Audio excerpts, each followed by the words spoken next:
RorO is much favored over his opponent. He's 2-1, 9-3 overall this season, but his history in all time in Pro League is 142 and 117. This guy is a GSL champion, and he's not messing around, Brendan. Yeah. He's most known for his ZVP, one of the best ZVP players we have here in Pro League, but he's also very, very good at ZVZ. We saw him recently play against Hydra, a drawn-out game. I think it was on King Sejong Station, and really wearing down Hydra in that game, showing his ability to win longer ZVZs as well. Here's hitmaN, and he has not played a game this season. I've seen him a lot here at the studio. He comes down very, very often, but this is his first time playing, and he has a huge monster ahead of him. Yeah. Well, I'm just looking at like all the map details these days because sometimes I have these weird, funny poems at the end. King Sejong Station just talks about the base, the South Shetland Islands and stuff. But anyways, hitmaN is basically, I guess, been sent to Antarctica here to play a ZVZ. Let's see if he can do it. This is his very first televised match this season, and he's playing against a legend, a GSL champion in RorO. Let's find out if he can do it.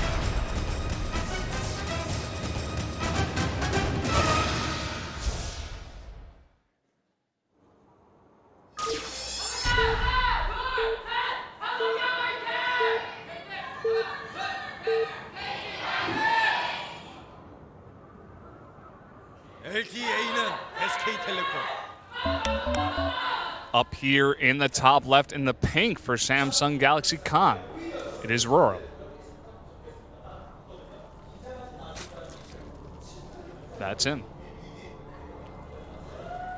Well, there's GG Girls going for Samsung over there today. Down to the bottom right in red, hitmaN seems to have a lot of fans on his side. I'm not sure if it's just because he's representing KT, which seems to have more fans in the studio today, or if he's just in general quite liked because of his StarCraft career. Happy birthday, John. Happy birthday, John. Wait, is it John? It's not John the Translator's birthday, is it? Because he also lived in Norway for a time. I wonder, Brandon. I wonder. No. He says no. I'm looking at him in the crowd. He's like, no, what are you talking about, Wolf? He's like, that's my friend John. I was shouting out to him, and you ruined my opportunity. I'm sorry. Happy birthday to John from Norway. So, thanks for coming down, by the way. Anybody who would like to come to the studio, entry is free. It's going to cost you only time, and not even that much time. That's actually, I couldn't read what was on the sign, but that's one of our GG girls who's not working today. Just came down to watch the games. She just likes StarCraft. She just wants to be here. She's a fan. And anyways, she came down here. A little bit easier for her because I'm sure she probably lives nearby, at least in Seoul. If not, then well, she's just made that choice to make a tough commute, but that's fine too. But if you live in Europe, you live in Australia, America, you live on the King Sejong base, and you're like watching this from there, that's pretty cool. You're probably like, that's my map. Wherever you are, make a trip down here to Shinonyan Station, go out exit 6, walk straight until you see the Prix Baguette, then turn right to walk a little bit. And once you pass the Prix Baguette, you'll see a staircase that leads down to a very wondrous place called the Nexon Arena. We have StarCraft 2 Pro League. We also have FIFA matches. If you're a kart racer fan, come down here and check that out too. They actually have kart racer, yes. Hopefully one day we get to cast it. It's in the works, man. I want to cast that with you. Yeah. Let's do it. I'm actually the most famous kart racer English commentator. I commentated kart racer WCG 2011. Yep. Most famous? Actually, in 2012 it was, but I think, it was 2012. Yeah. 2012 Grand Finals of Kart Racer, I commentated in English. Who were you commentating with? Myself. Really? Yep, I did it solo. Wow. As there's no other kart racer experts. Doa commentated FIFA with me. Oh, yeah, okay. That was that was quite a lot the of fun. experience. Yeah. I casted with Doa for Dota 2 as well. Yes. Client was in Chinese. We had never played a game of Dota 2 in our lives, and it got internet famous because it was so terrible. No, because it was so good, Brendan. You got to look at things. All right, yeah. Listen, it was awesome. Some people ask, is the cup half empty or half full? I say, well, just fill up the cup, man. Why are you asking the question? Just go get some more water if you're really concerned about it. Is Go the get cup some empty? more wine. Go get some more. Yeah, put some wine in the cup. Go get a goblet like in Game of Thrones. Yeah. I swear, every time I watch Game of Thrones, I just want to drink wine out of a goblet. I don't. Yeah, I want to drink it out of the horn. Horn thing. Oh yeah, the horn thing. No, that's for mead. That's for beer. I don't care what I drink out of that horn thing, man. I want to drink out of it. It is for beer, but drinking wine out of that might be a bit strange. Now, in this game, we have both players going for Zergling speed. And we do have a Baneling Nest going down for RorO. Yeah. So, and unfortunately for hitmaN, that Zergling got a view of everything. It ran there were two of them. They ran right by the two queens that were trying to block it. And then the two Zerglings were not microed, so it did get by. And he did get to see everything. And RorO sees it, and he's like, oh, okay, I'm going to make a Baneling Nest. I have 22 Zerglings on the way. Saw the evolution chamber as well of hitmaN, so maybe thinking that hitmaN wants to go a little bit later. I think he's just like, wait a minute, hitmaN, you don't have a Baneling Nest, and I do. I'm making a ton of Zerglings. He's hiding them.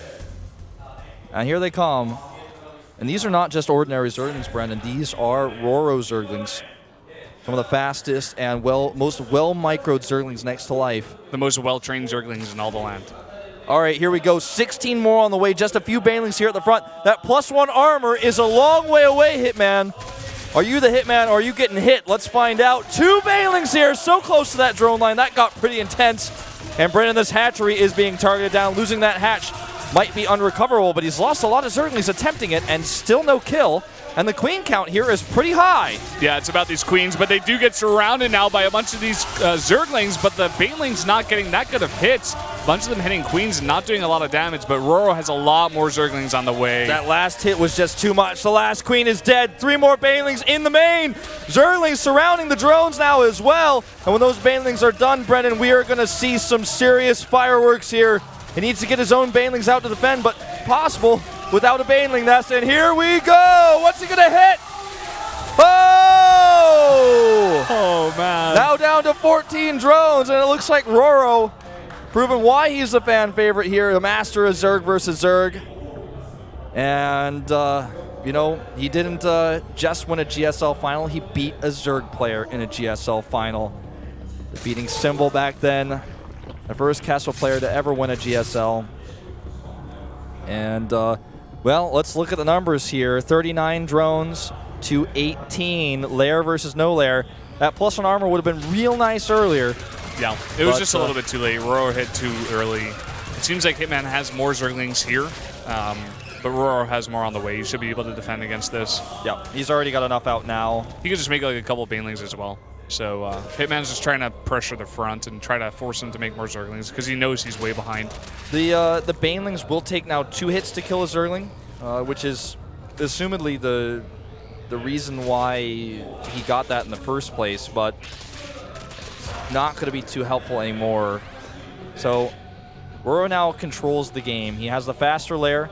He will get his own upgrades up at the evolution chamber, and on top of everything else, with this map control, can take a third base while denying his opponent that same luxury. Taking a third base in DBZ is pretty tough to do, but not when you're this far ahead. And it looks like he's actually just going to break through and possibly end the game right here. We'll kill these queens again, further limiting the larva of his opponent. And, you know, if things weren't bad enough, they just got the worst possible. Will he save that queen? No. Doesn't even get to save that. A couple of Zerglings even survive and can come in here and see, oh, you have no lair. That's unfortunate. Yeah, you have no lair, you have no chance. Now, this third drone is not scouted. And since he did sacrifice all of his lings, it looks like this base will go unpunished for at least for a little while right now. Yeah. I mean, RorO's got an overload over there, so he's going to know it's coming down, but he won't be able to do anything about it right now, but he will be able to do something about it eventually. He's pumping out those roaches right now. He's got double evolution chamber +1 to the or a range attack right now as well. Well, I mean, this is, looking at this game, it doesn't take a rocket scientist to tell you that hitmaN is in deep trouble. He's now actually, his supply is just a dwarf compared to the supply of RorO. RorO nearly doubles it, 91 to 49 right now. Takes a third base that will absolutely not be contested. Those roaches are saying, come at me, bros. All Zerglings are bros, by the way. They're twins. 2 Zerlings out of a hatch, so they're all bros, in fact. That's no true. No female Zerlings, in fact, as well. So Yeah, that just wouldn't make any sense. No, definitely not. They're all male. Because the queen is female, and the queen spawns the larva to make the Zerlings. It all makes sense. It all comes back. I think the queen is female anyways, because I'm not really sure about that whole injection animation, but let's see how much these Zerlings do here. I don't think they're going to get anything done. No. Not at all. They're just going to poke there, and they're just going to be like, well, we can't do anything. They're just going to, RorO's in such a good position here. He's got roaches on both sides of that little crater in the middle. He's not worried about this at all. And I love the fact that RorO's not, pushing it. He's not, trying to end the game with the Zerglings or anything. He's just like, well, I'll get the faster layer. I'll get the +1/+1, and I'll just attack with more roaches because my economy is, miles better. And that's exactly what he's going to do here. Look at hitmaN's face in the camera shot. It looks like he's playing a game against himself. That's how you got to feel in this. Your coach told you don't leave the game no matter what, but he has no choice now. GG's before the fight even starts, knowing he's been long defeated by that huge speedling attack. You skip a Baneling nest. You are playing with fire. And RorO saw that, and he said, wow, I'm ready to kill you. Good micro, nice timing. RorO ties it up 1-1, and what has been a very fiery series so far between these two. Yep. Tying it up 1-1. RorO definitely the fan favorite, definitely the upper dog, not the underdog here, to win this one. The upper dog? By far. The upper dog. I have never heard that. He's the upper dog, man. He's the upper dog, not the under one. He's the above dog. I guess you would call it the